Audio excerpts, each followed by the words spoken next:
Welcome, readers. Today on Book Chat, we are continuing the 3 Book Bloggers, 1 Series Read-Along. We're finishing up the Night Huntress series with the 7th and final book, Up from the Grave. Stay tuned. Today's episode is brought to you by The Boyfriend Project, written by Farah Rashan. It's the Mocha Girls Read National Book Club's July Book of the Month. Visit their website and join in today. Smaya Brooks thought she would never be that girl, but a live tweet of a horrific date just revealed the painful truth. She's been catfished by a 3-timing jerk of a boyfriend. Suddenly, Samaya, along with 2 other girlfriends, London and Taylor, have gone viral online. Now the 3 new besties are making a pact to spend the next 6 months investing in themselves. No men, no dating, and no worrying about their relationship status. For once, Samaya is putting herself first, and that includes finally developing an app she's always dreamed of creating, which is the exact moment she meets the deliciously sexy, honey-eyed Daniel Collins at work.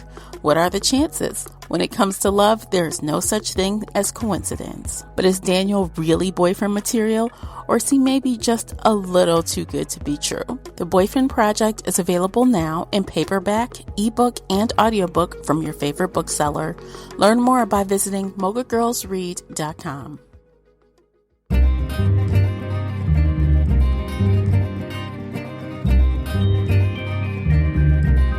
Hey everyone, I am your host, Tamara Ford, and welcome to Book Chat here on the Shelf Addiction Podcast.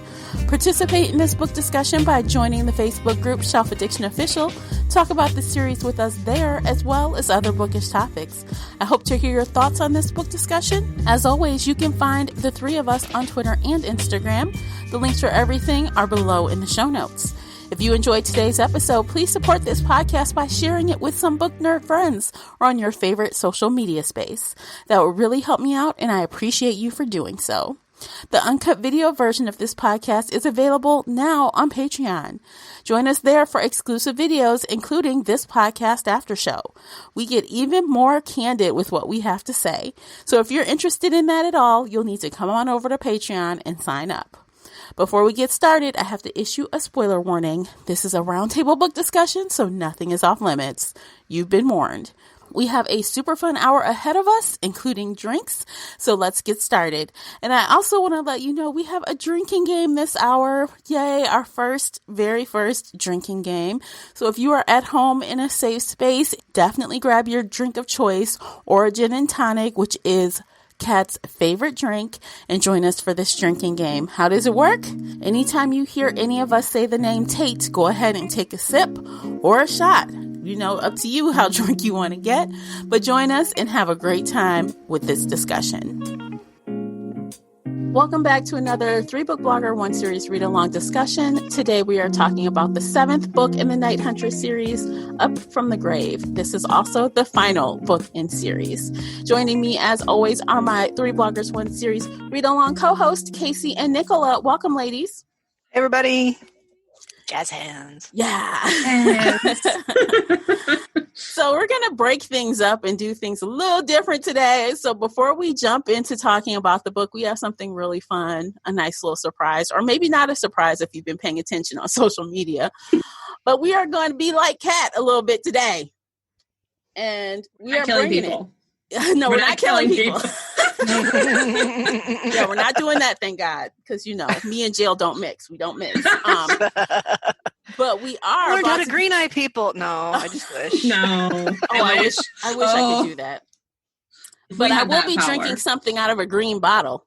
So that's a clue for y'all that aren't seeing. Green bottle, and it's her favorite drink. It keeps disappearing. Yeah. Okay. So I have. Okay, we're going to be drinking gin today. Her favorite alcohol. And I have Tanqueray, which is, I guess, one of the quintessential old school types. So this is my first time drinking gin. What do you guys have over there? I have the Beef Eater London, which is dry gin. And I think it's delicious. I've been drinking this for years. So there you go. Seasoned gin drinker over there.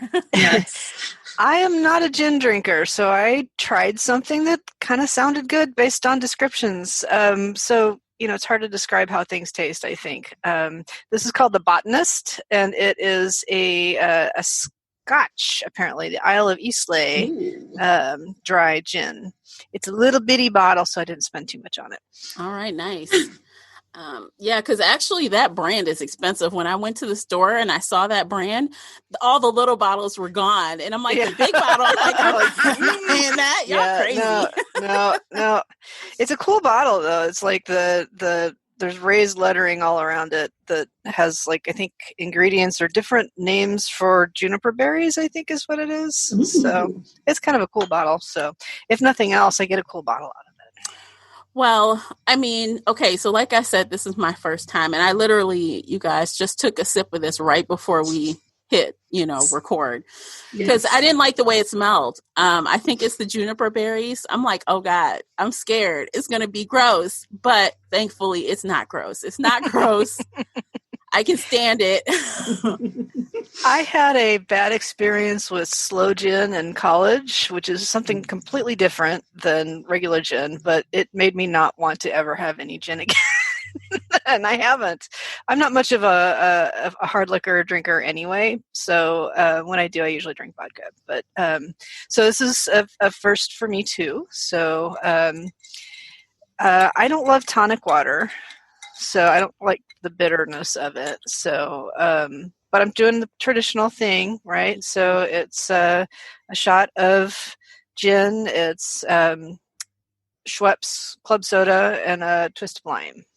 Okay, me too. But I did a 2-to-1 ratio. So I needed enough for the whole time. So I put 2 ounces of gin and 4 ounces of Schweppes diet tonic water. And I did squeeze a little bit of fresh lime in there with the lime twist. Yeah, I just did a half of that much. So I also bought some other flavored tonic water, so I might try that. I don't know if we'll take time during the podcast to step away and make another drink, but we might. I can put that back in the show notes or in the discussion when we have our live read along. We could talk about how it went with other variations, maybe. So look, y'all, if y'all hear glasses, ice, and if we start getting a little extra this episode, you know why. We're all intoxicated. Not like Kat, though. I mean, we can't drink it like Kat. Just drinks straight from the bottle. Like in the first couple books, she was drinking gin and tonics, but at some point she just went, just give me the bottle. Well, that's when she turned into a vampire and alcohol stopped doing anything for her. So she just drank it for the taste.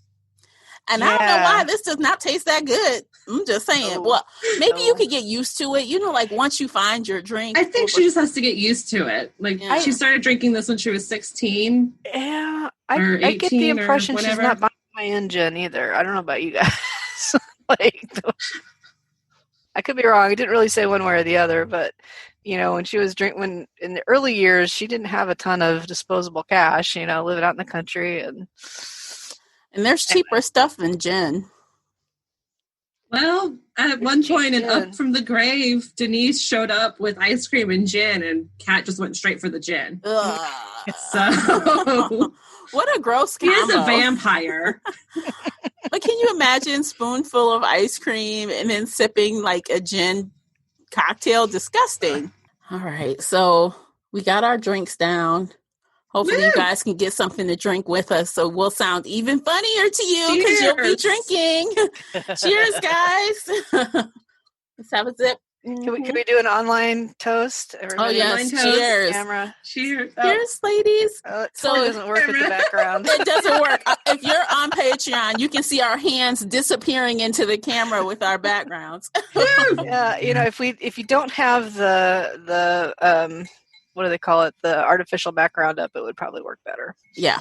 But we do, because it's cooler than our bedrooms. And Who telling, girl? Yeah, right? You don't want to see my room. I'd have to reorganize so much stuff just to make it look cool back there on these shelves. No, I'm not doing. No, that's just the most. We're not doing it. Unorganized piles of books all behind me.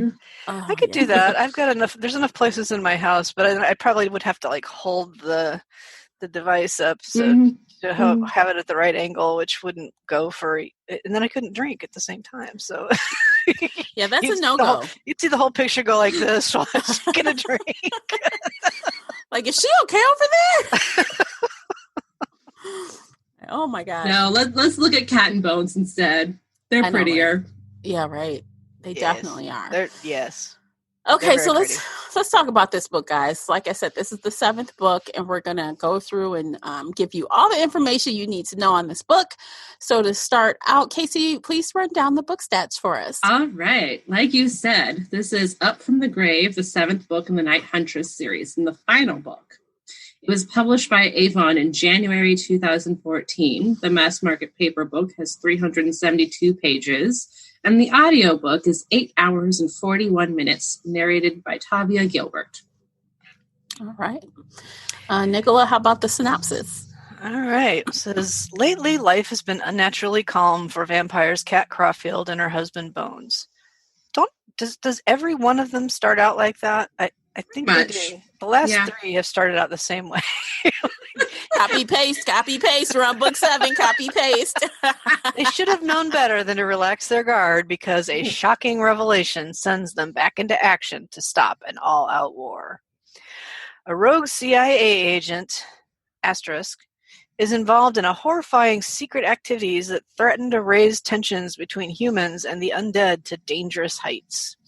Now Cat and Bones are in a race against time to save their friends from a fate worse than death, because the more secrets they unravel, the deadlier the consequences. And if they fail, their lives and those of everyone they hold dear will be hovering on the edge of the grave. Oh dear. Everyone? I don't know. Everyone they hold dear. Blurb could be applied to like 5 out of 6 of these books. I think so. Also, CIA is never mentioned in the book, so I don't know where the blurb writer got that. Yeah, because did what's his face come from the CIA? Because I know actually that they said it was Homeland Security a couple times. I think. Okay, so maybe, is that under the CIA? I don't think it is. It's separate. So whoops. Yeah. So. Hey Avon, get your act together. Oh, I know. Blurb writers, you need to do better. Hey, copy paste. That's what they were like. Casey, what? She does great blurbs. So. Yes, I do. And she actually reads the book before she writes. Blurb. That's the best. The book. Yes, I do. I do read the entire book, and sometimes I steal little lines from the book. So anyway, enough about me. Let's talk about Cat. Okay, so what you guys think about this 7th and final book? Did it deliver for you? Did you love it? Yes and no. Okay. I think it delivered, but I'm kind of tired of it, I think. So I think maybe 7 books is too many. I don't know. It was supposed to be 9. I don't know if you remember back in like 2012, 2013, eons ago, when Janine Frost was still writing the series, she always said that it would be 9 books. And then she came out and said, no, I'm ending it with book 7 because this is where it wraps up and it's over and I don't want to drag it out. So I really appreciate that. Yeah. Yeah. I feel like it got pretty formulaic. So. A little bit. I would agree with that. Yeah, definitely. And on the second time around, because this is rereads for us, it definitely becomes apparent that's what is happening when you don't have that excitement level that you had the first time. Well, how many times can somebody fake being dead to freak out Cat so that her reaction is natural? I mean, it happened twice in this book. I mean, I hate Bones for doing that, but also I kind of understand where he came from after he explained it.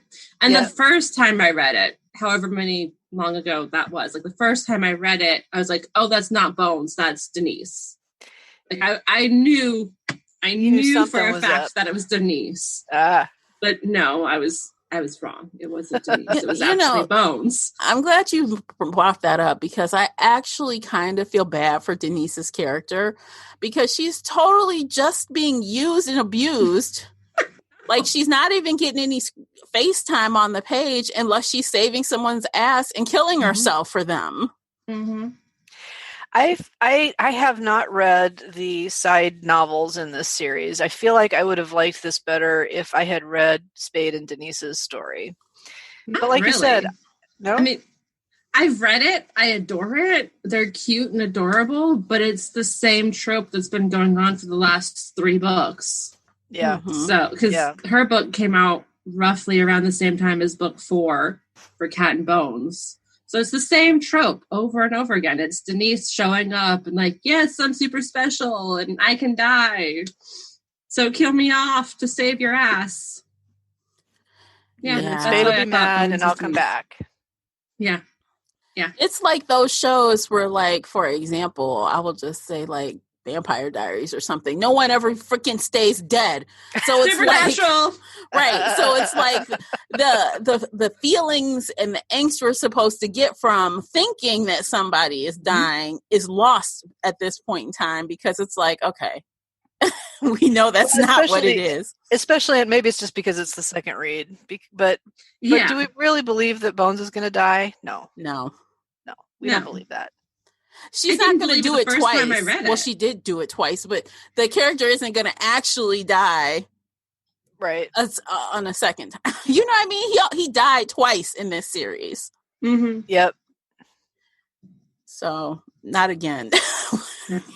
This guy is like Teflon. He just never dies. I mean, it was pretty convincing. So is Cat, to be fair. Yeah. Cat always dies. Yeah, it's pretty convincing in that, she sees him like falling to pieces and she's holding his body, So I mean, I think it was, I'm not sure it was totally believable that he came back from that, I guess. So what do you guys think about that?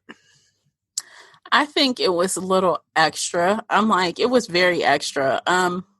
Yeah, it was extra. Yeah. I believe that he has the power because it was set up in book 3. And so we know that this is absolutely possible. And this is definitely something he would have gone and tested and practiced and done on his own. And it's also something he would keep a secret because that's his personality. I did like that part when they were having the showdown about it afterwards, where he's like, "You told me that I have to take you as you are. Well, you have to take me as I am, and this is what I do." And I was like, "That's fair." And it's not so much about the personalities, I think, or I don't know. It's just that it was kind of repetitive. Yeah, definitely. Mm-hmm. But it was kind of nice to see him come out of like death looking like death. And Cat's like, oh my God, what is that? Oh, it's Bones. Okay. Oh shit. Bones was still kind of gross. Ooh. Right. I almost spilled my drink. Oh no. But I didn't. Alcohol abuse. Oh good. You saved it. I know. But yeah, I don't know. No, it was a great story. Yeah. But it was just so, and I guess this might be the second time reading it through, it was repetitive. It was every trope ever used in all the other books. Yeah. But see, I'm not sure it's so much just because it was a reread, because like I said in many podcasts, of this series, I didn't exactly remember exactly what was going to happen in each book. Mm-hmm. So it was like, I kind of knew, but I didn't really know the details. And then I still reacted. I mean, and another thing, I mean, maybe it's just because like I'm a more mature reader now. And when I first read this book, it was 2014. Mm-hmm. Or no, was it 2014? Yeah, 2014. So that was 6 years ago. And I've read a lot of this type of book since then. So maybe it's because I read so much in this arena. Yeah, I think the genre has gotten a little bit more complex. I think that maybe our standards have gotten a little higher for a standout read. Yeah, and there's nothing really wrong with this one. It's very fast. If you like the first 6, there's no reason you wouldn't like this one, other than it's very much like the first 6. So it is. And that's go ahead. But I do think that is part of its likability, because you can rely on it and you know what you're going to get. If you know you like it, then you know you're going to like it. Yep. It was a fast read. There was lots of action. I liked the reason why I mentioned Denise and Spade's story is because this is the first time I had a scene with a demon in it. So the bad guy in this one, and I wanted to look up and I forgot to, but I really thought that this guy Trove was a thinly disguised, almost a wink and a nod at Karl Rove.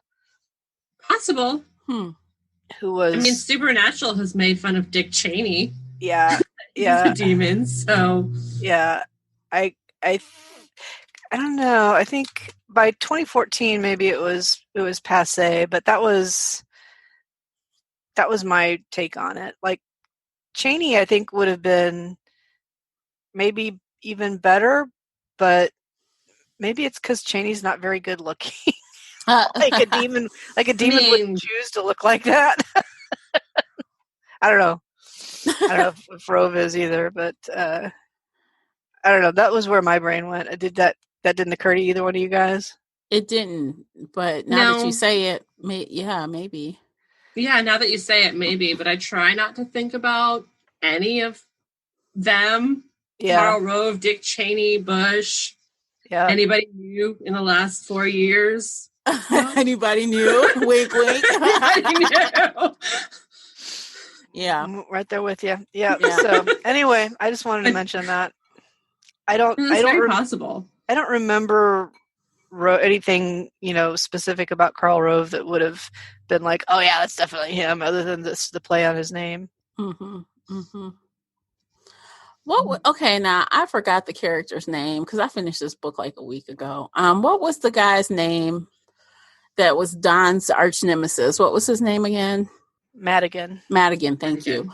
I did one thing about him that I kind of did not like in this book was I really kind of, even though he is the worst.com, let's not get it twisted. He's bad. He's shitty kind of person. But I did not like how, like, after they turned him and he was all childlike and stuff, I did not care for that. And I did not care for Bones beating his ass like that. I didn't care for that either. It's kind of hard to separate, like, when you know someone is disabled, you know what I'm saying? Like, okay, right. It's, I don't know. I just didn't like it. Yeah, I don't think I think you're supposed to react that way. Yeah. But I didn't like that they didn't get that he kind of won in a way. And I felt like it was, whatever you call it, when you bend the rules of your world building to suit the plot when it doesn't, so that whole thing about you can bring anybody back, like, I don't know. I guess it was because he didn't have enough vampire blood, but he drank some, like, as he was dying. Bones says it was just a drop, but still. Yeah, it wasn't enough to make the transition good enough. I don't know. They just should have killed him. I mean, I know why she did it for the plot. Like, I get it, but still, that was really annoying. So what did she want us to do? What do you think that Jeanine Frost wanted us to feel about, that character as he's being beat down and stuff, and he's a ghoul that doesn't know anything? Well, he knows a little something after he's coaxed, but not anything major. Yeah. Well, she wanted you to feel what Kat was feeling, and that was the whole, like, oh my God, Bones, why are you beating him? Stop it. Yeah. No, like he's too childlike, he's too innocent. Yeah. At first she was fine with it, and then she was like, I don't know if he's faking. No, stop. So I don't think, I don't know. I don't believe you're supposed to feel that, but it still felt cheated that such a bad guy, such a villain, was able to get out, quote unquote, so easy. Yeah. Yeah. Yeah. I feel like it might have, I think the whole thing would have settled more with me if, I don't know, like maybe after a couple of times he started being himself, or, you know, maybe if somehow I don't know. Well, here's the thing, and with the ghosts and the ghouls, the world building has holes in it, right? So just like I said in the last one, when they were trying to nail down Heinrich, the ghost, the terrible, awful ghost, and like, why did you not just go to Marie Laveau, who has control of all the ghosts? Yeah. And we're like, oh, well, there must be some reason why you can't. Well, we did it this time. We went to Marie Laveau so she could control Dawn, so they could get all the answers out of Dawn. You know, so I think if you read deeply in the world building, it doesn't hold up in that sense. That is true. So they could have turned him into a ghost, like Cat still. I don't know, did Cat have any juju on her? Not when he died. Okay. So Ghouls become ghosts. Is that a thing in this world? No, I don't think so. I don't know. You can kill the ghouls by beheading. But if Cat cried when he died, would he have stayed as a ghost? Well, that's what I was wondering, but if she didn't have any of Marie's juju. Not right then, but later after he came back when he as died a as a ghoul. Well, but you wouldn't want him to then, because he's useless. What would his brain be like? Yeah, so it would probably be even less useful at that point. But I think the I think the world building has some holes in it in that space. So, but I was really upset with the fact that they went to Marie Laveau like immediately in the beginning of this book. They're like, "Oh, well, we tried calling Don and he disappeared, so let's just go to New Orleans." Well, they did try Old Boy first, didn't they? Yeah, but that's like Plan A. She's like Plan Z. Yeah, you know. And they just jumped from Plan A to Plan Z. They didn't try anything else. There was no real pressing issue or reason for If I could put in a request to Janine Frost, I would want a book for Marie. Oh, absolutely. I would read her book. 1000%. Yeah. I think it would have a different tone, too. It might not be a romance, you know, or it could be. Because I'm okay if it's not. I just want her story. Yeah. I want her history. I want her future. I want her kicking ass. Yes. Yeah. I mean, there's so much that could be done. I would love to get her point of view on, like, the bad guy that Kat was married to, whose name escapes me. Gregor. I would like to see, I would like to understand what was in her head when she set all that up and she made Kat drink the blood for the first time.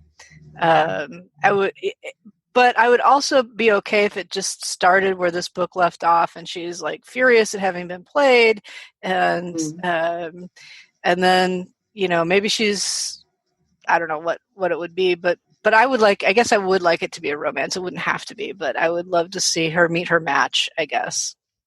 See, I think I like her because while, you know, it's great to have reliable friends that will come through and kill themselves on a daily basis for you. I like that she is her, like I've mentioned before, she looks out for number one, and that's herself and her people. And as long as your interests align, we're good. But if they don't align, I'm sorry. I like you, but yeah. I like that she will do what needs to be done in that way and not just fall on the sword every time whenever Kat needs it. What was she's an alpha in her own right. So what was the line near the end? Something about a queen's work is never done or something like that? Yeah. A queen's work is never done and neither is a mother's. She said, oh, you'll see. Because you got a handful over there, girl. You got a handful over there. Yeah. How do you guys feel about the it's not quite a baby log, but it's a kid in the happy ever after? Oh God. Not so much. Casey? I don't love it for personally, but I accept it. I don't like that it's not clear if Tate's the daddy or not, but they're going to just go ahead and give it to him. Like, okay. He said you're like 1 in 7 or 1 in 10 or something chance. 20. 1 in 20. 1 Yeah, in thank 20. you. 1 in 20 chance that you're the daddy.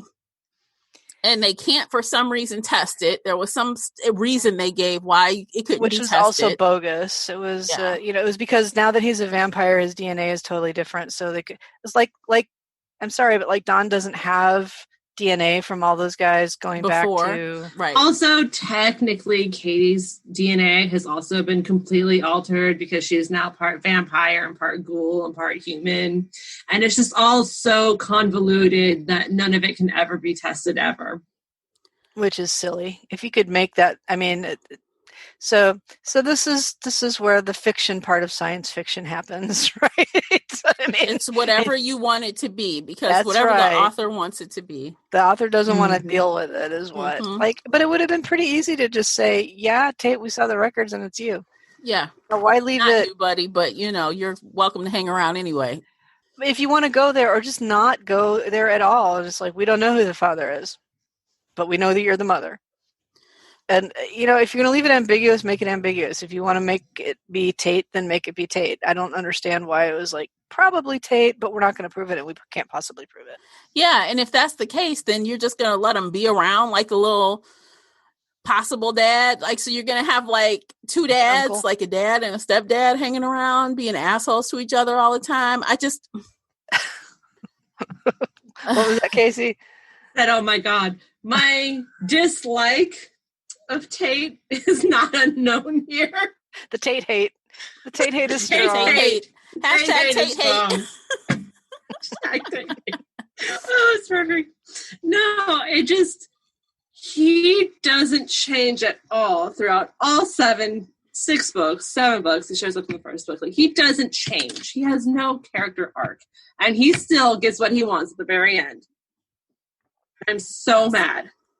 He gets to be with Kat. He gets to be the baby daddy. I mean, I'm using air quotes for anybody who can't see me. He gets to be the baby daddy. Even though they're not going to be having that kind of relationship, he still gets to be around her all the time. Forever. Being an Bones asshole. has to accept him as like part of their little family on the boat. Yes. Oh my God. Can you imagine? He did not change. Man. And he gets what he wants at the end. 3 weeks on that boat, and they're going to be tossing each other overboard.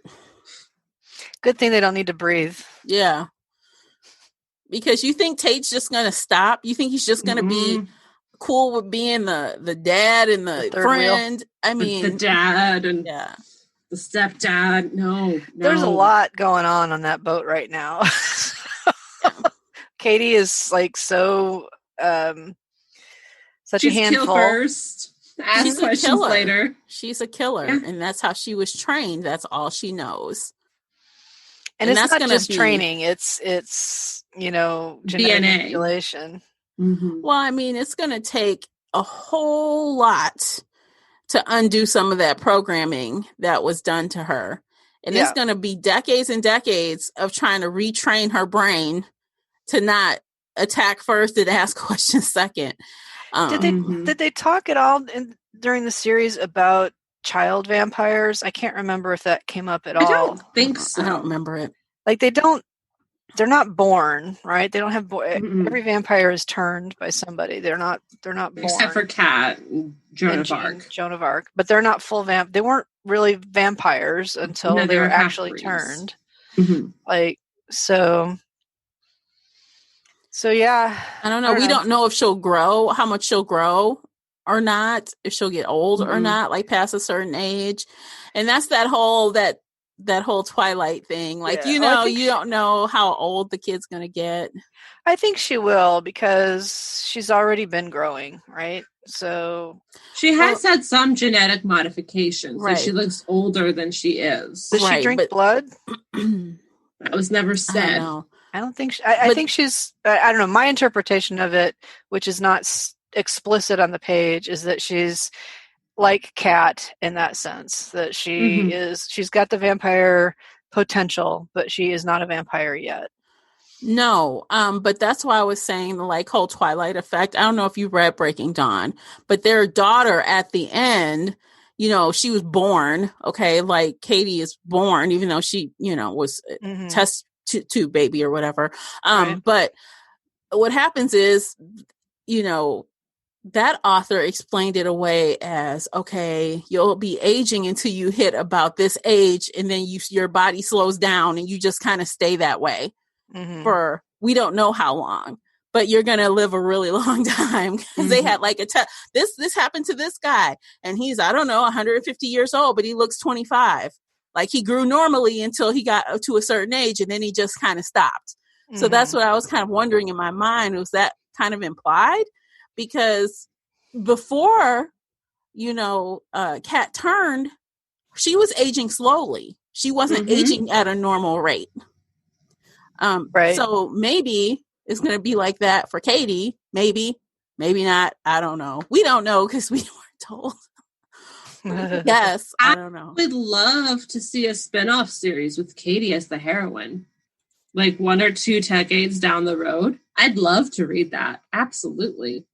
And then, like, we could learn more about who she is, what she is, how she's growing, what she eats, how she was raised, her 2 dads. Yeah, how she was raised. But I'm just I feel like it might have been left open-ended for that reason. And also there wasn't really a place where they could just sit down and figure it out. Although all the files were released to the internet and everybody knew what happened. Yeah. That didn't really get tied up either, did it? Or is it now vampires are out in the world? I forget. Well, it was released to those cryptozoologist websites. So, like, people kind of know, but I don't know if there's any, if it took with humans or not. Again, the end got wrapped up so quickly. I feel like it's like, oh boy, if you're in that group that believes that there is something out there and you're actively looking for it, you're going to find it. And it's going to be proof. But most people don't even think they're real anyway. So they're not going to be going to these places to look for this information. It's not like it was on Channel 4. So I just finished... I read a few of the books. I didn't read the whole series, but I just finished watching the 3 seasons of Bitten by Kelly Armstrong on Netflix. And I had forgotten that I don't know if it was at the beginning or the middle or the end of a sub-arc or what, but at the end of the 3 seasons, the way they resolved the tensions in the series was by outing the Supernaturals and doing the press conference. And I almost, for a minute, I thought that's what was happening here too, when Trove hit that button, and then it didn't happen. No. Well, we know from other books that they are not out. They are not out. Okay. Later books, right? That I haven't read. Ian's books that we haven't read. Yeah. So whatever their intent was, I feel like it reached a certain tier of people and not the public at large. Unlike Mercy Thompson in that series where they did out themselves. Right, that was the other one. Yeah. Yeah. That was pretty early in the series, wasn't it? Pretty early, yeah. Midway, maybe. I mean, everybody, the Faye were out, everybody was out, and they were Channel 4ing it. They were like, hey, y'all, we are here. And then they had the werewolves in DC, and Adam had to go out and, like, talk to politicians. Like, they got outed. Right. Yeah. Right. No question.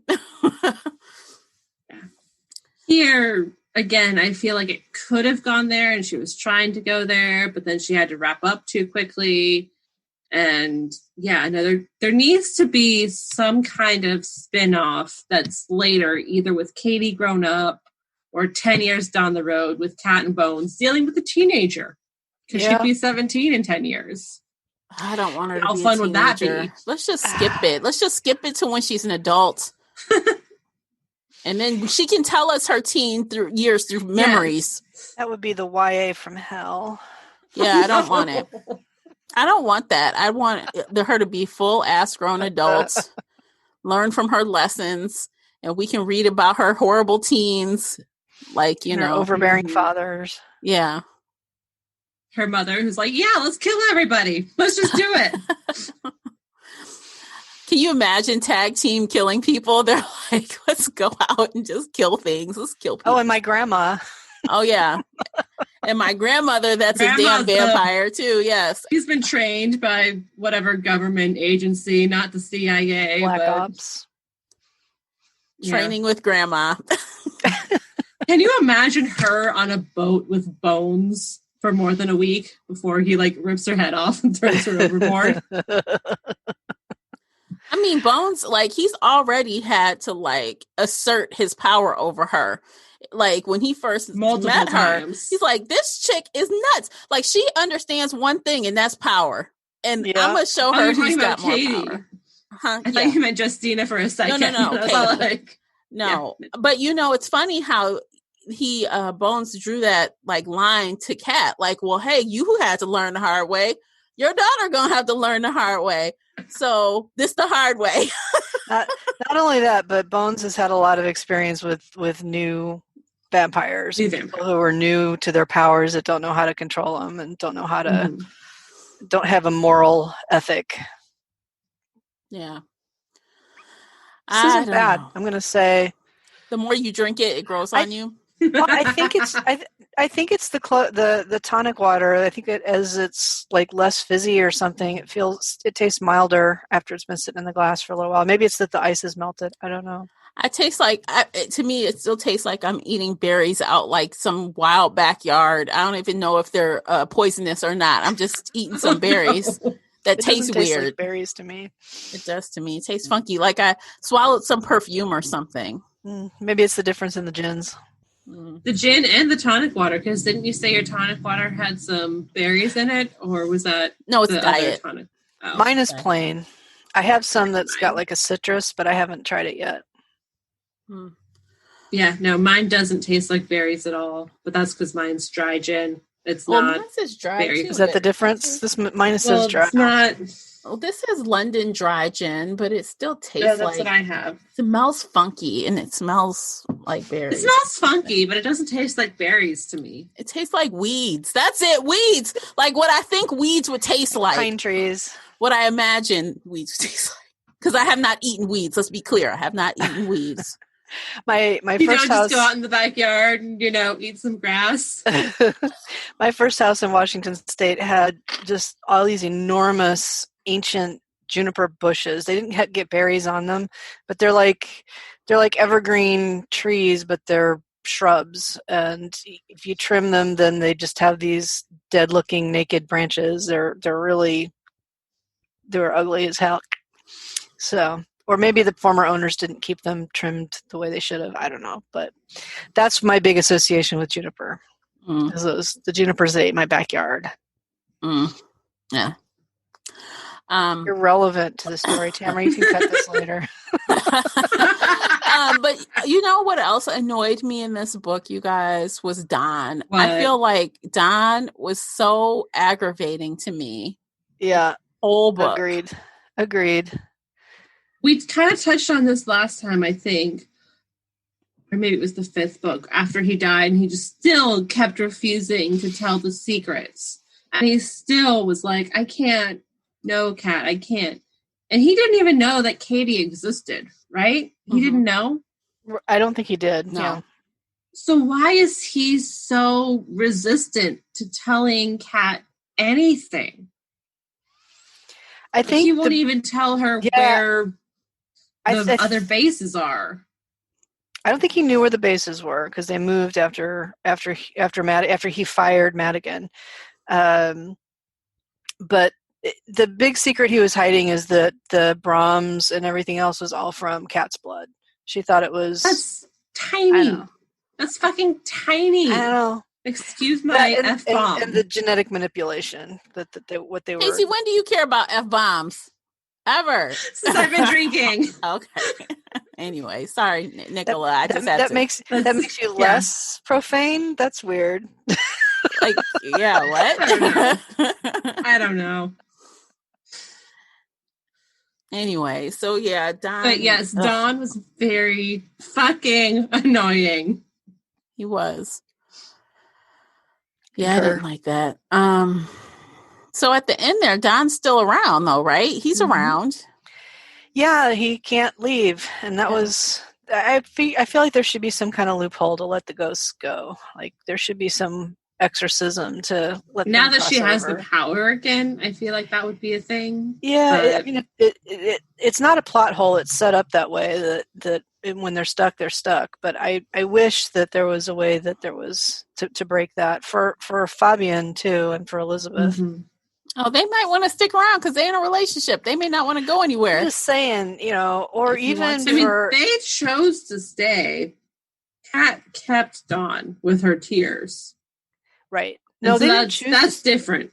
I mean, I don't think they choose to stay. Whenever they became a ghost, Yeah. they chose, or whatever that magic is, because not everybody who dies becomes a ghost. Right, but I don't think it's always voluntary. I don't know. They didn't really. The author really didn't give us a lot of details and facts on that. How his girlfriend stayed because she wanted to kill Kramer. Yeah, in the last book, so she definitely chose. But we don't know really why Fabian stayed and became a ghost. Is it that whole unfinished business kind of thing? So maybe he had some unfinished business we just don't know about. Don't make me research this, Casey. I don't think that it's a choice for all of them. But I do feel like there should be. We need to get Janine Frost and sit her down and be like, all right, what is the ghost lore? She'd be like, dude, I wrote that 6 years ago. I don't know. Whatever you want it to be. That's what she'll say. That's how I imagine it. Or she'll say, I need a series Bible, and I need to to make sure that whatever I say right now is consistent with all the things that I wrote. Volunteer. Yeah. I digress. Yeah. Anyway. But that's what happens, I think, sometimes. The longer the series goes, things sometimes, unless you're meticulous, right? Mm-hmm. You got even then, like she messed up with Kat being able to fly before she was turned into a vampire. Like that wasn't supposed to happen, but she was able to write that off as Kat just being super special. Oh, God. Do you think that was a mistake? Yeah, because vampires aren't supposed to fly until they're much, much older. And Kat hadn't even been turned at that point. And she was able to jump onto the top of the building, but that's because Bones was being shot by Silver in that moment. Yeah, I just don't know. And later they're like, oh yeah, no, she's just so awesome. She can jump before she was even turned. And I was like, this is technically a plot hole and inconsistent, but... Yeah, but everything about Kat is different. So, I don't know. To me, that didn't seem like a plot hole. I don't know. It's kind of It was just one of those things that I was like, I feel like that's a crutch. Like, Kat's so special. Anything I do with her can be explained by her specialness, and that's all I have to say. Yeah. Yeah. Because nobody knows, and she drinks vampire blood. Although she didn't at that time, but... Mm-hmm. No, she was still half human at the time and jumping up buildings. And I hope I would like Cooper to get a book too, because he went through some. Yes. He went through and some. Juan, I would love to get Juan's book. Yes, I want to see the woman who puts him in his time. place. Yeah, we talked about that last time. That Juan. I don't want series with them though. I'll take one-offs. Yeah. One-offs definitely. Yeah. And if Tate changes, if he changes, I would be willing to read a book about him. It would have to be a book where he meets his match. I mean, he meets the love of his life, and then he'll have to realize... Or she smacks him down. Well, it'll be one of those things where he realized, well, maybe I didn't love Kat. I was just infatuated. That's what it's going to be, like a whole come to Jesus thing. Yeah. And stubborn. Like, once he said it was her, then he couldn't back down from it. Mm-hmm. Mm-hmm. And he needs somebody to come along and smack him upside the head. Yeah, and that'll be like, oh, but I totally. I think I said this in the years. Yeah, I think I said this in the last book, but I totally see Juan with a house full of human cooperative. I forget what they call it in this book, but humans that are there to be drank from, and he just have his little harem, and they'd all be good with it. I don't know if I want to read a harem book like that. I don't want to read Juan having sex with 5 different women and men or whatever the hell he's up to.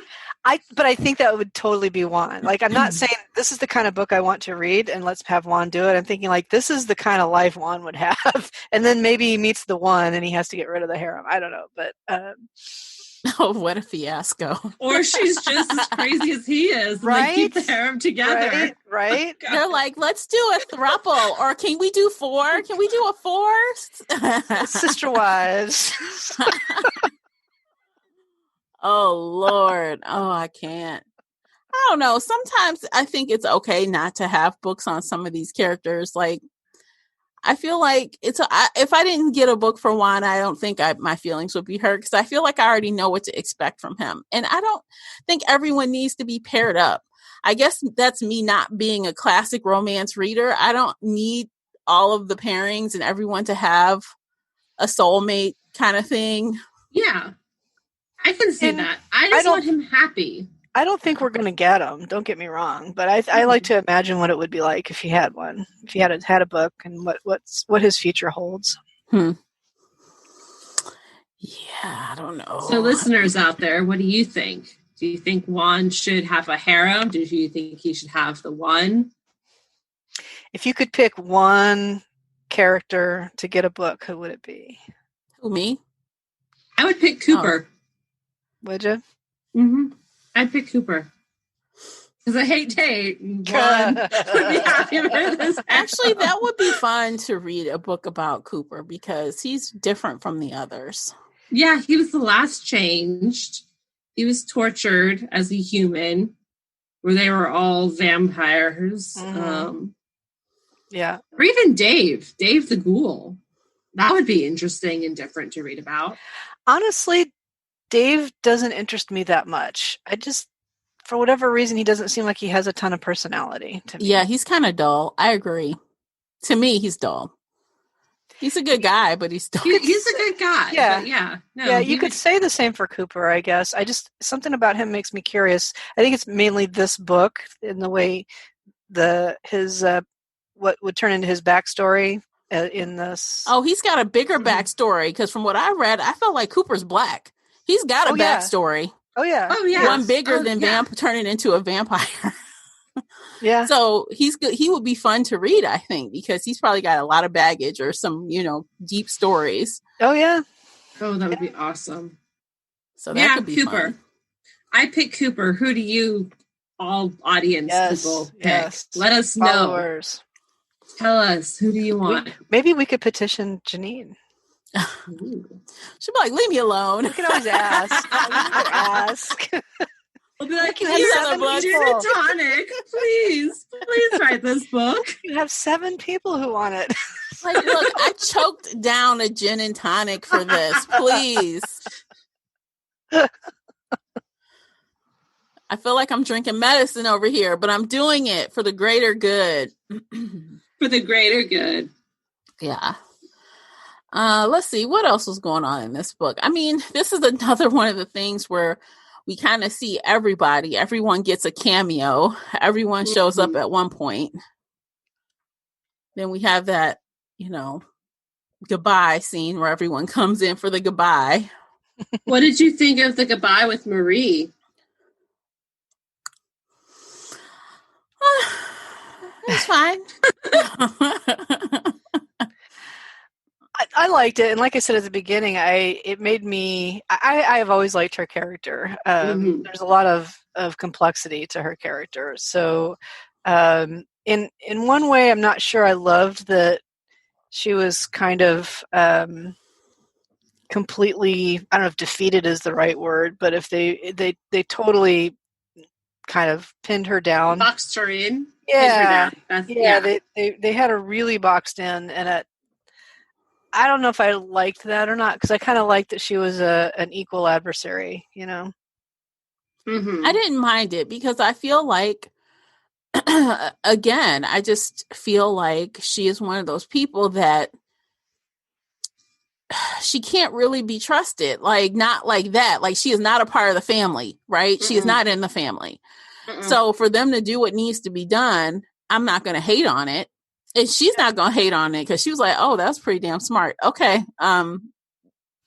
But yeah, she respects it. Yeah, but she's also smart enough to probably get out of it if she really wanted to. I don't know. I didn't mind it because she's, like I said, she's not on the team. She's like one of the people that you call in as a sub. But she's or not, you go in and rip her arm off. Yeah, right. That was an interesting scene. Yeah. Like, what is she? Is she's a ghoul. Yeah, okay. She's the ghoul. Okay. But that was I preferred that meeting in this book to the first one. Because the first one, they're just like, oh yeah, we're just going to go straight to Marie and we're going to have her hold down Dawn. And Dawn's going to answer all our questions. But oh no, Dawn said all this personal stuff. And now she's going to, tell on us. We only have 60 days to solve our case. And I was like, but see, that's another scene. Have to go to her in the first place. That's another scene that, like, I guess reinforces my stance on Marie. Oh, because she was like, fine, I'll help you. But guess what? Only because I want to hear what he has to say. Not because you want the help. Absolutely. And she just sent her revenants on Dawn. Mm-hmm. And Kat's like, why are you doing this? Couldn't you have done something nicer? And he's like, no. He's like, she's like, no, bitch, this is my way. Oh, who the fuck do you think you went to? Right. This is my way. Shut up and sit down. Like, hello, have you met me? Right. Yeah.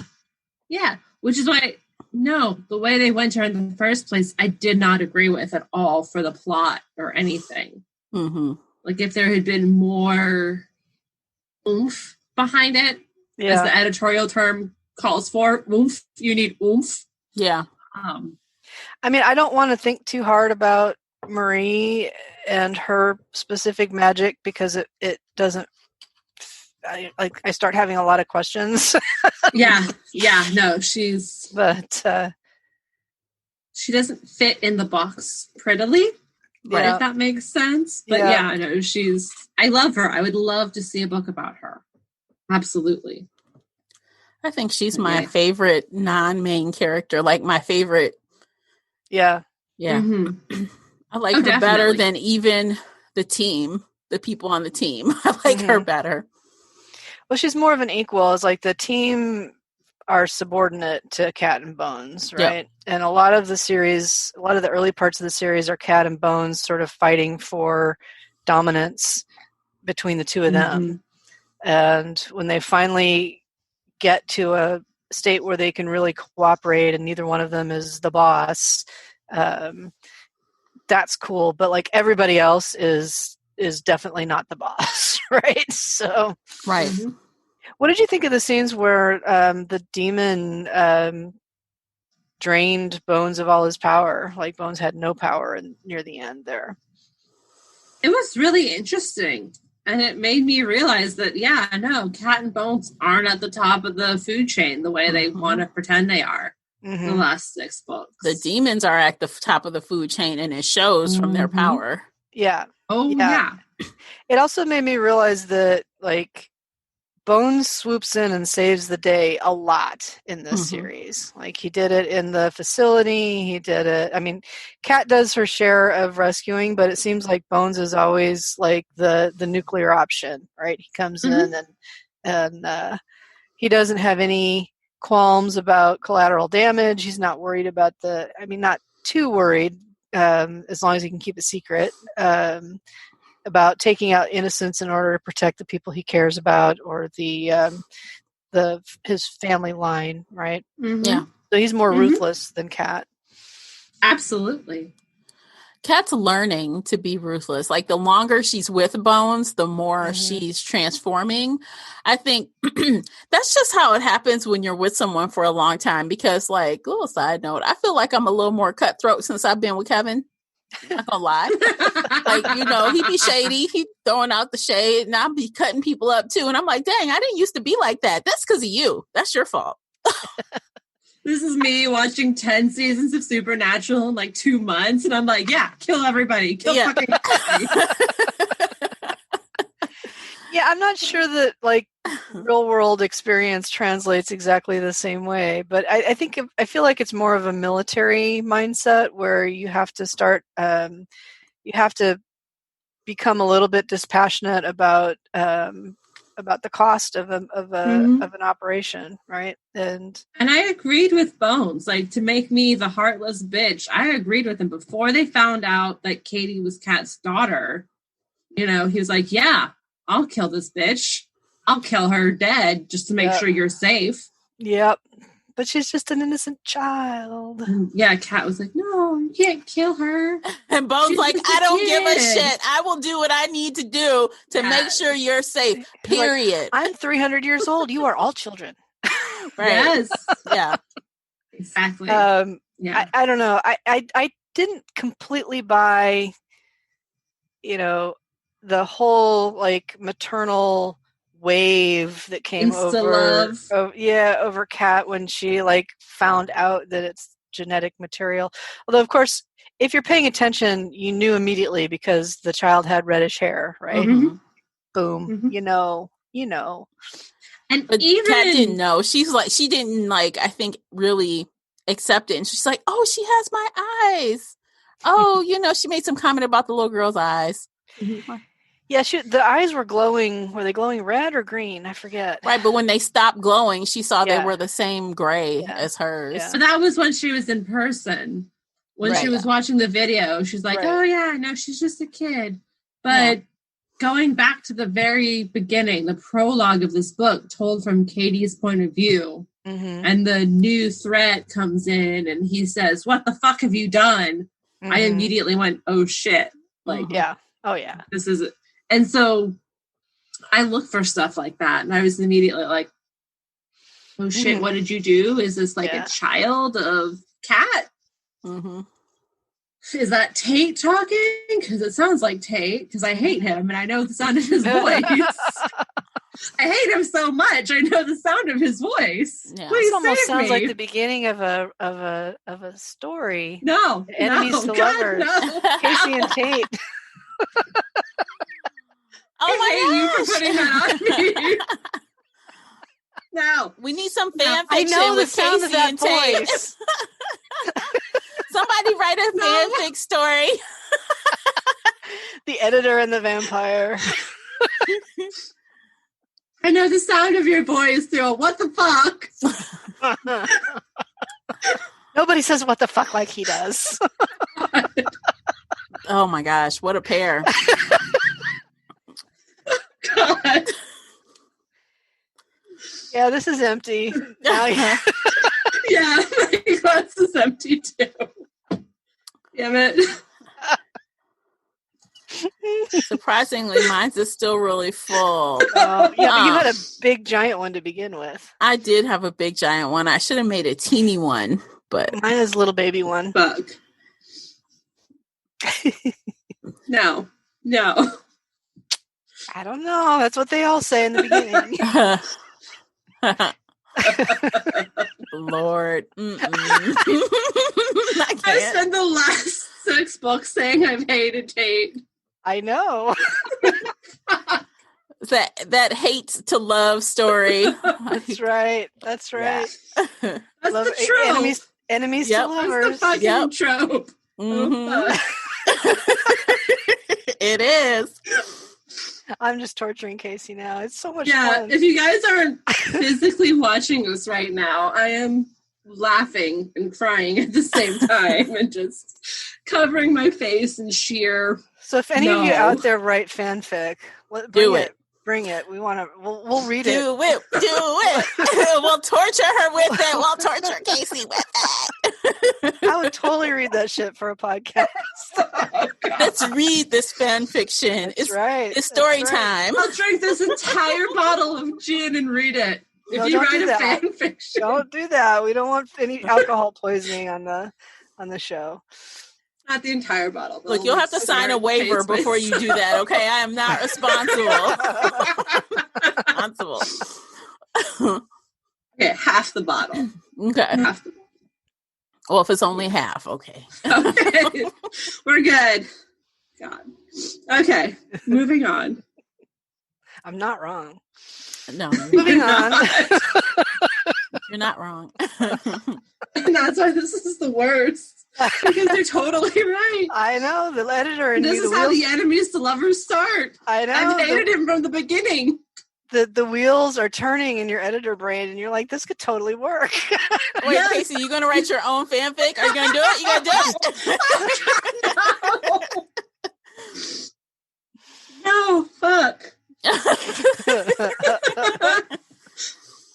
Okay. So, speaking of that whole lovers thing, I guess a lot of people really love how good Cat and Bones are together with the chemistry and stuff. There really wasn't a whole lot of sexy time in this book. Did you guys miss it? Yes, I did.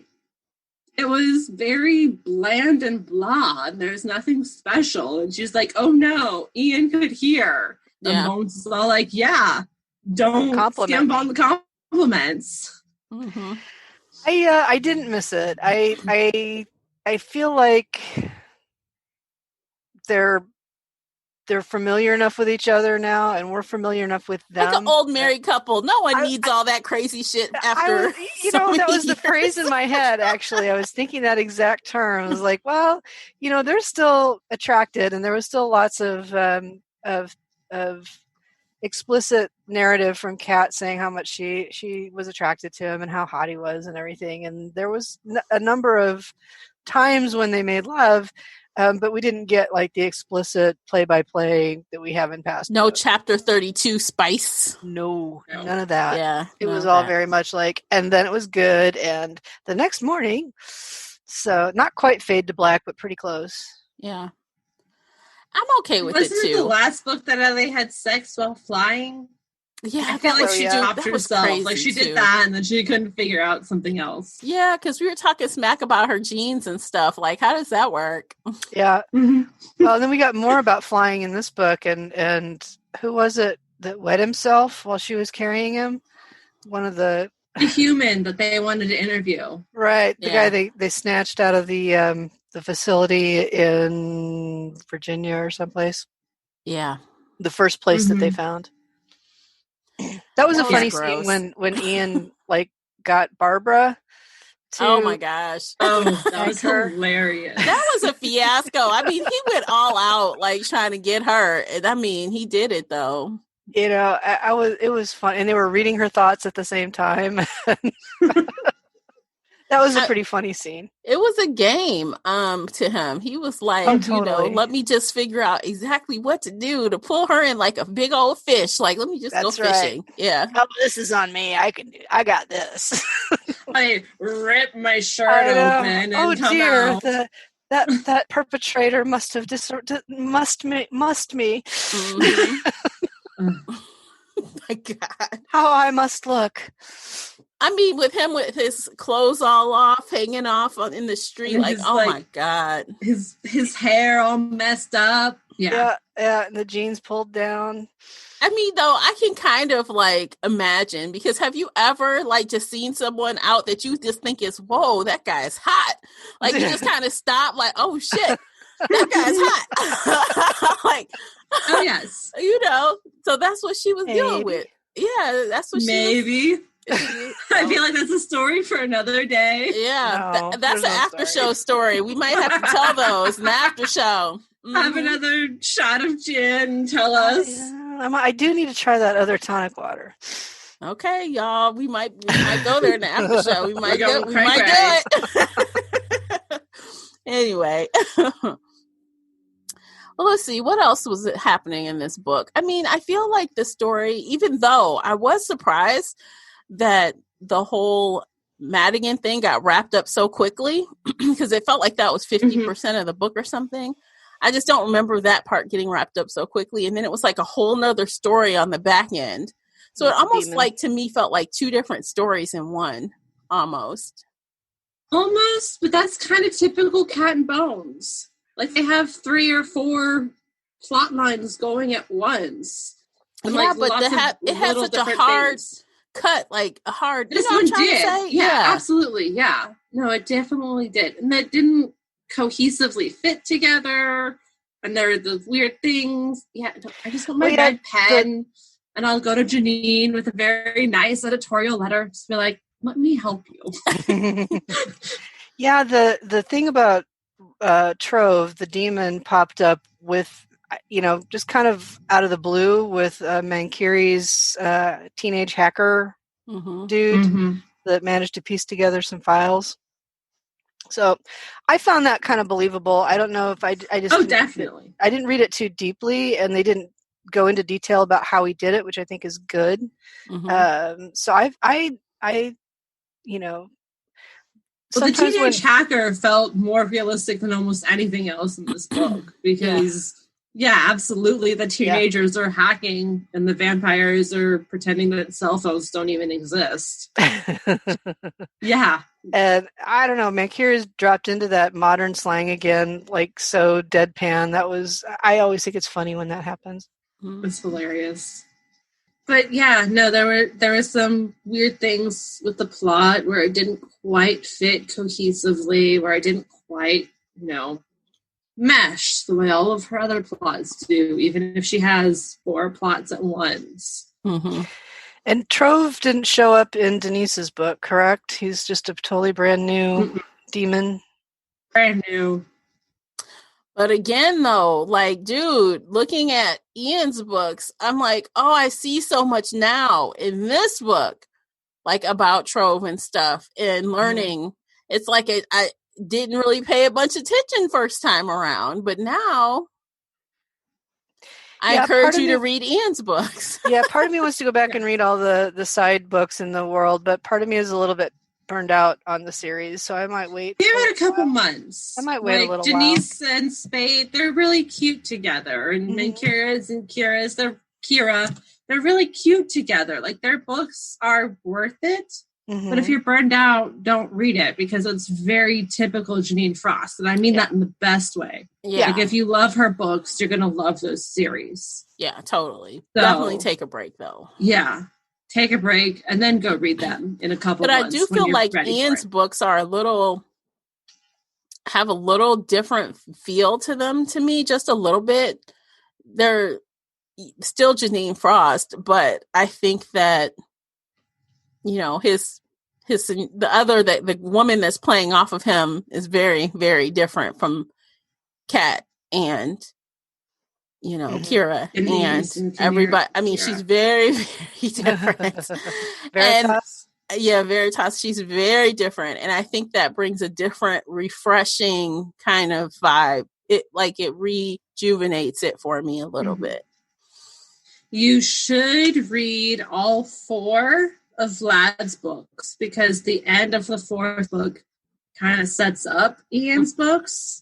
Okay. So again, you really need to be in that frame of mind to want to read these books and then read all 4 of Vlad's books. I think every single one of my Kindle books had the first chapter of Vlad's second book.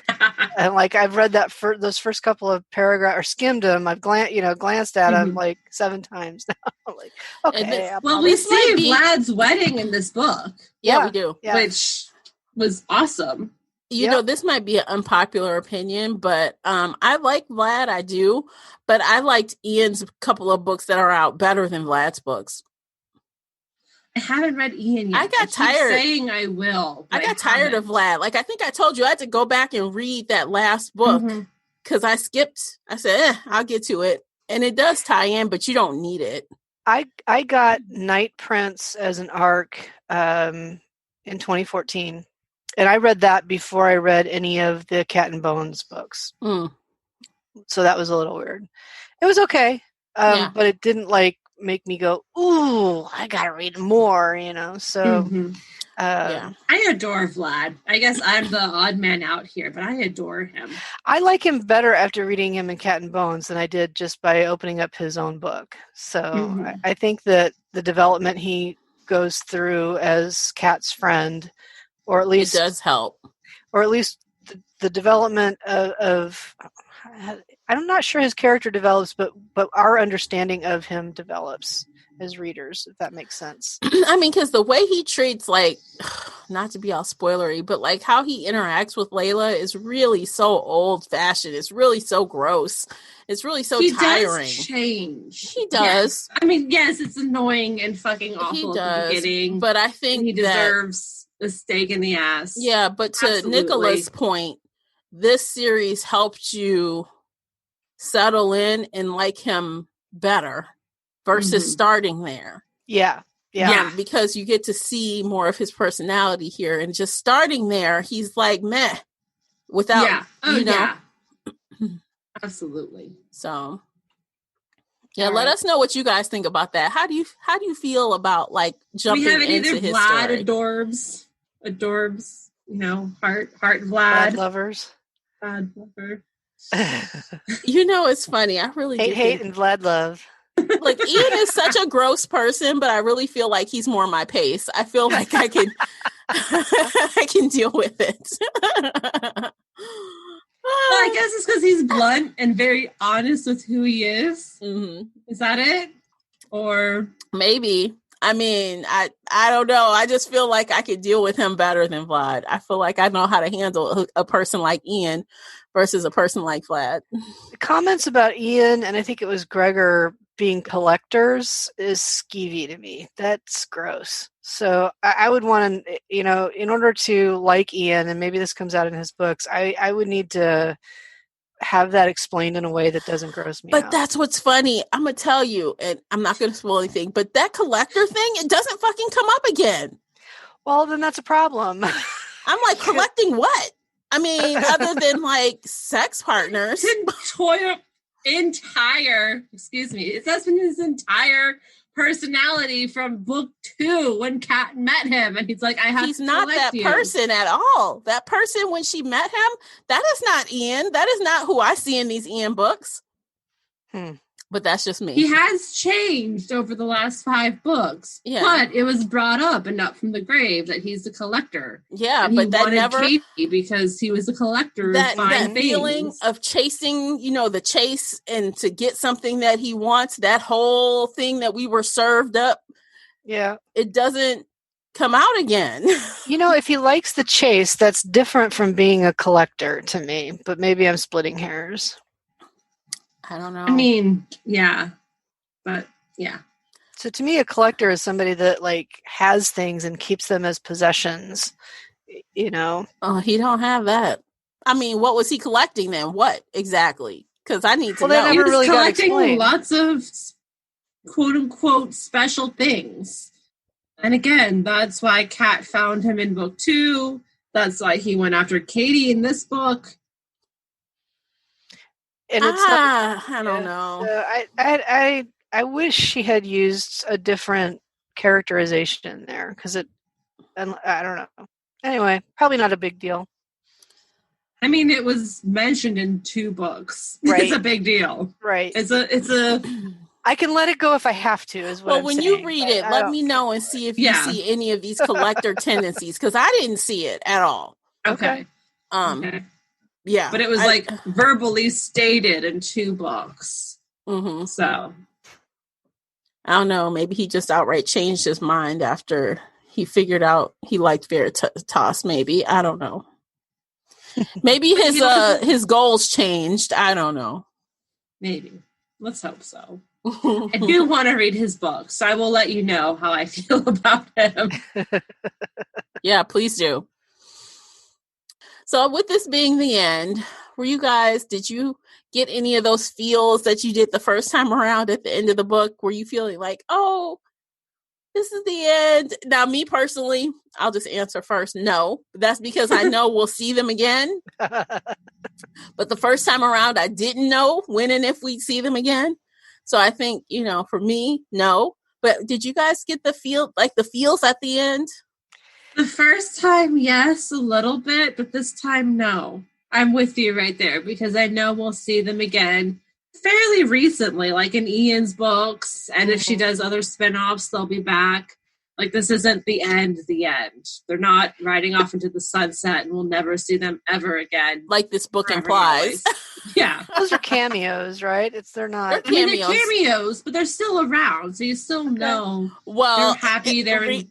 In Ian's book, it's a little more than a cameo. Okay. A little more. All right.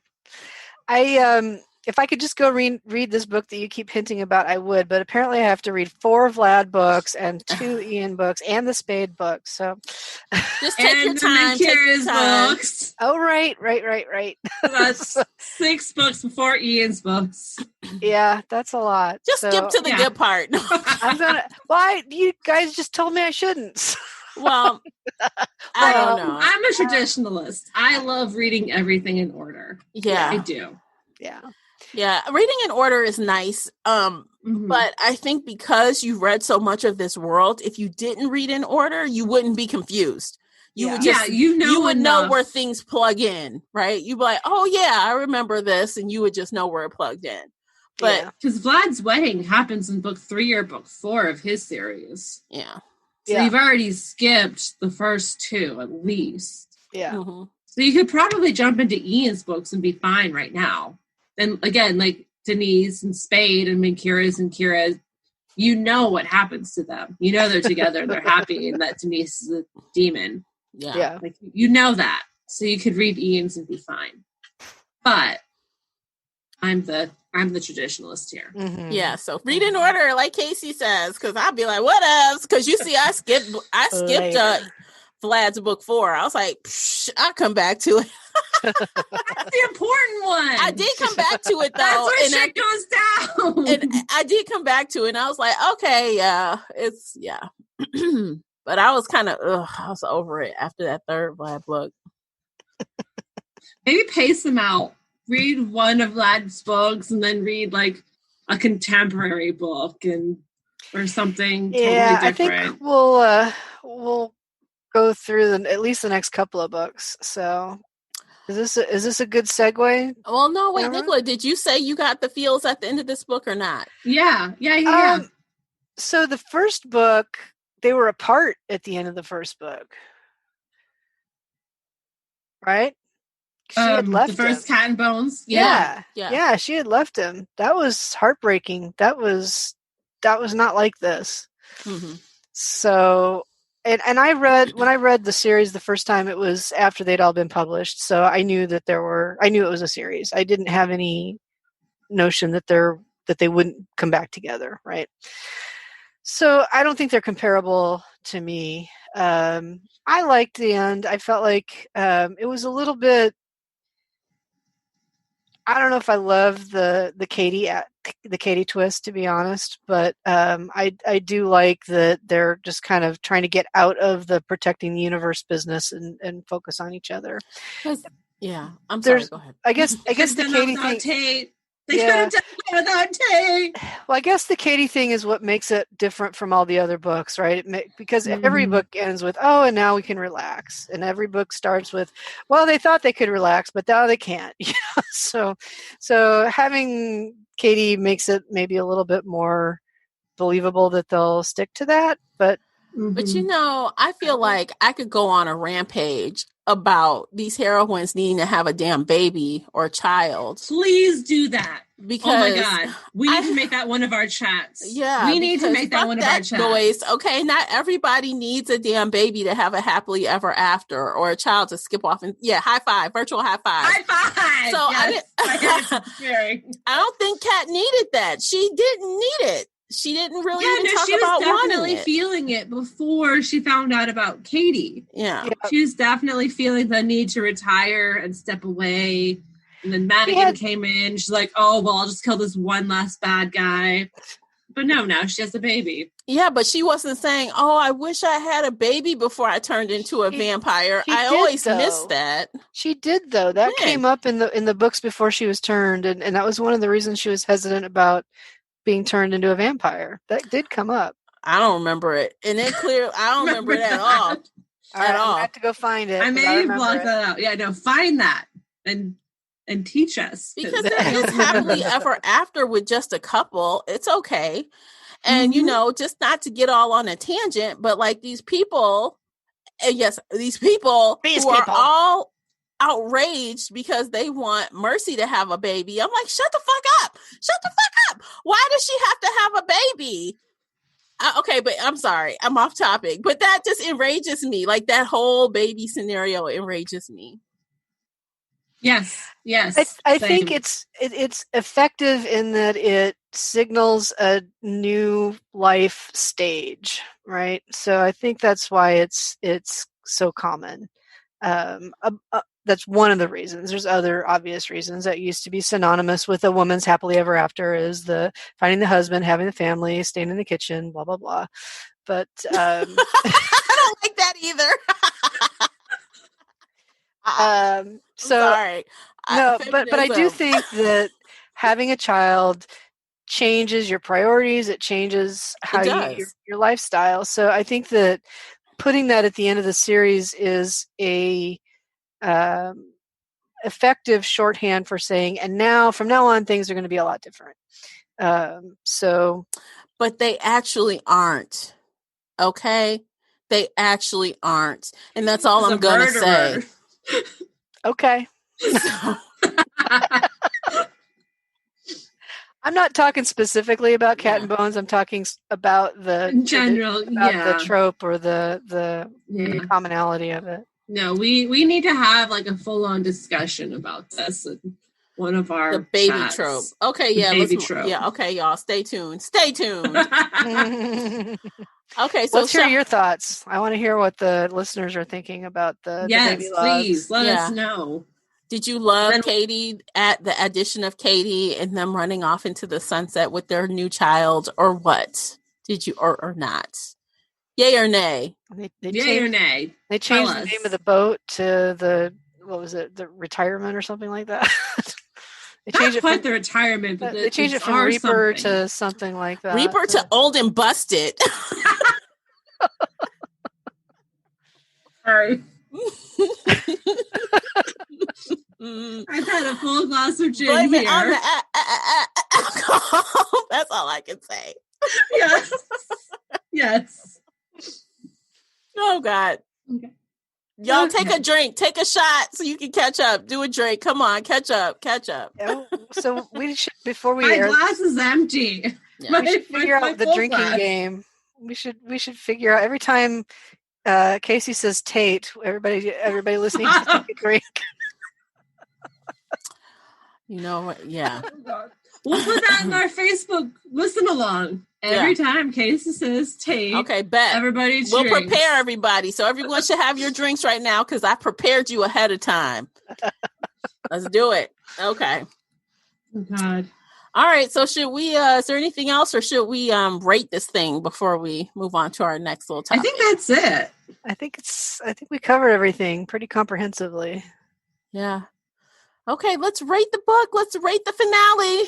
Nicola, you first. I think you make me go first all the time. But, because you're the positive one, okay? You're the positive one. Yeah, I think that,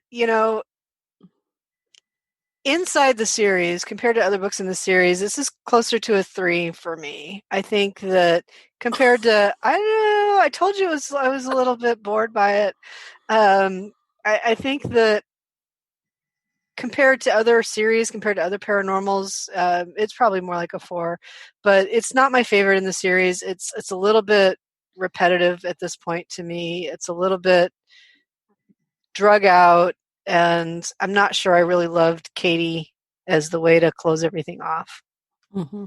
Okay. Casey, how about you?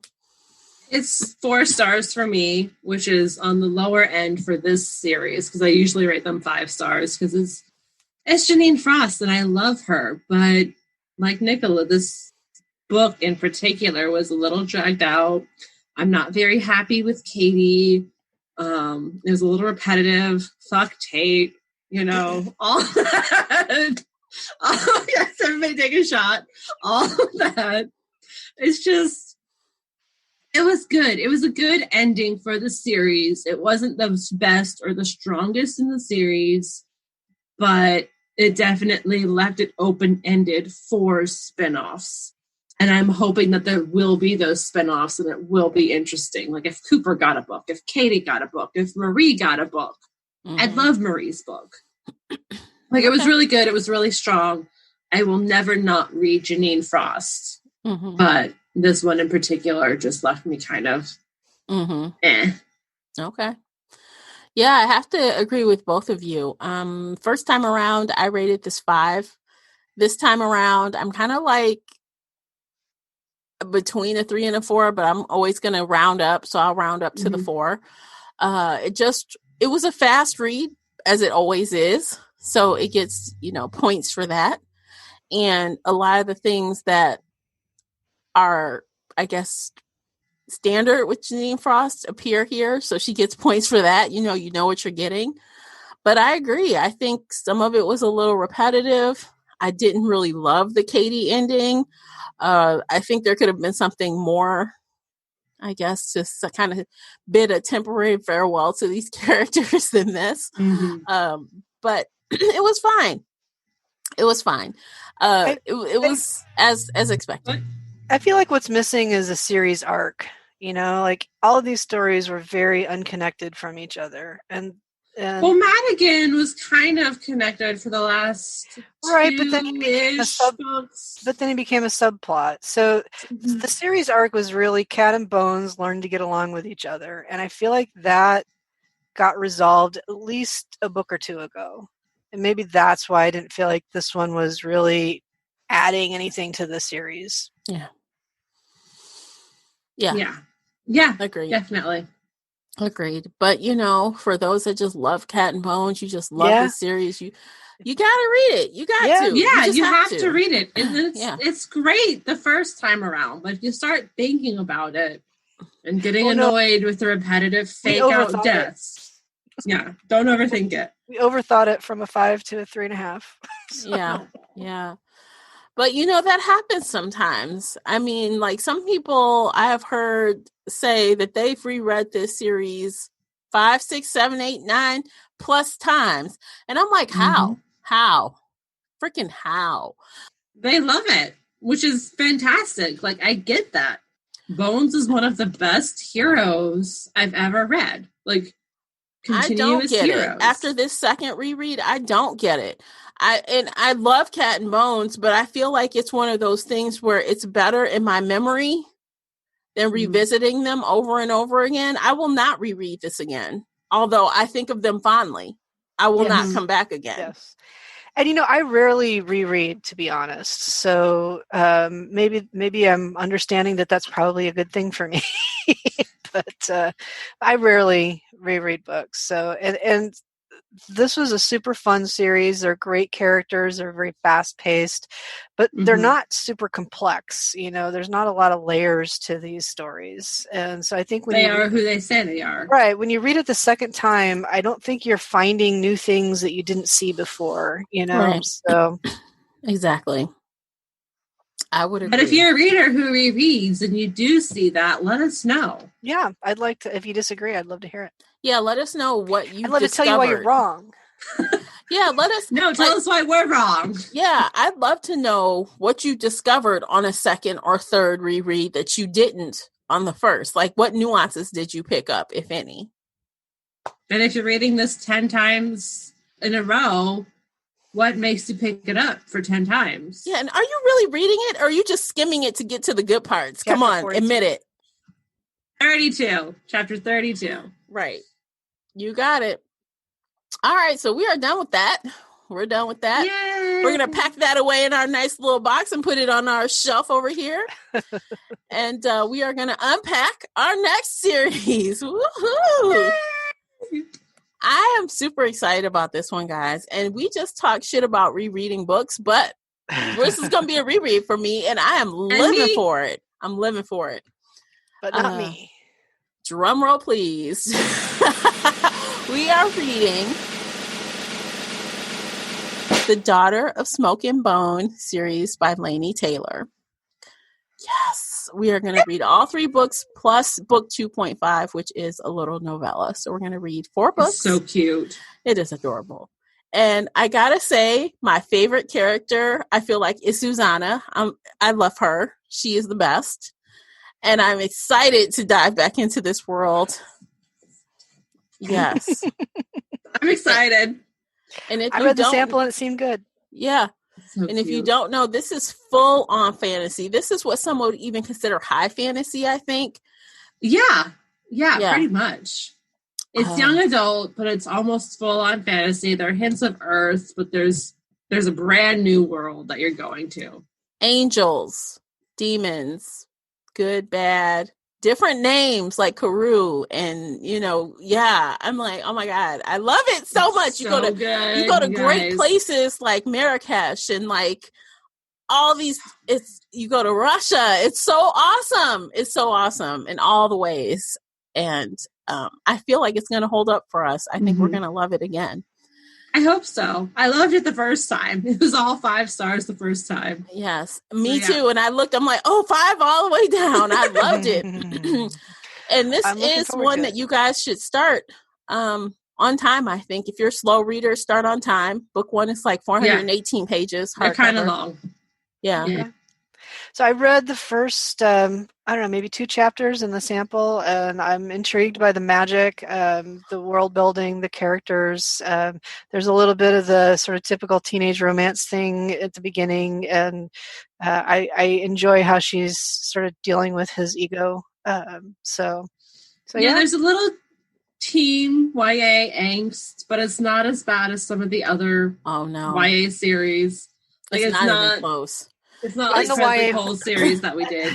It's full of YA held out of the group. I'm not a big fan of YA or NA. But this is why I think you'll like it, because this is not the typical YA. They're not in high school, okay? They're not doing high school shit. No, they're like technically in high school, but they leave high school very quickly. Okay. Right. I'm just saying, it says 3 times in chapter 1 they're in high school. Yes, but they won't. That drama. Fuck what that says. I'm telling you, you're going to love it, because it's not a high school drama. It's not. I promise you. Okay. Yeah. So get excited, you guys. If you guys have read this before, let us know if you'll be reading along or rereading along. And if this is new, then I encourage you to join us, because you will love it. Love it. What does Karoo drink? Not gin. Karoo doesn't drink anything but water. No. Dang. They are teenagers. Yeah. I don't remember. I don't know. Did they drink vodka when they were in Russia? Did they drink vodka there? Maybe. Maybe we'll drink vodka in honor of a Russian landscape. Yeah, absolutely. Maybe we can find some other drinks as we go to these different places around the world with these books. That could be fun. Yes. It starts out in Prague. Yeah, it does start there, but they definitely go a couple other places. Yes. They do not stay in Prague. They Right. do not stay in Europe. Hell, they don't stay on Earth. Wink, wink. Okay, it's great. Okay, I love it. I'm so excited. So yeah, that is our next book. Join the Facebook group, because we'll have some announcements for you there. You don't want to miss. We'll be talking about some fun stuff over there. And yeah, I guess that's it. Do we have anything else for the show, guys? I don't think so. Other than I love Cat and Bones, and I love the series, and I'm sad it's over, but also, yay, new series. Yes. Yay, new series. I'm ready to move on. I love them, but I'm ready to dive into something new. Agreed. Yeah. Awesome. Okay, well, thank you so much for hanging out with us today. Hopefully you're not too tipsy. Don't drink and drive. Don't drink and drive. Don't drink and drive, guys. Go sit on the couch and watch some Netflix or something. Especially if you were playing the Casey Hates Tate game. Yeah. Taking shots. Yes. Sorry. So, again, thanks for joining us as always, and we will catch you guys next month. Until then, happy reading. Bye, guys. Bye. If you enjoyed today's book chat episode and would like to show your support, there are a few things you can do. Head on over to Apple Podcasts and leave a positive 5-star review. You can follow me on Twitter at Shelf Addiction. Most importantly, you can share this podcast with friends and family that enjoy all things bookish, including author interviews. Thank you for listening, and until next time, happy reading.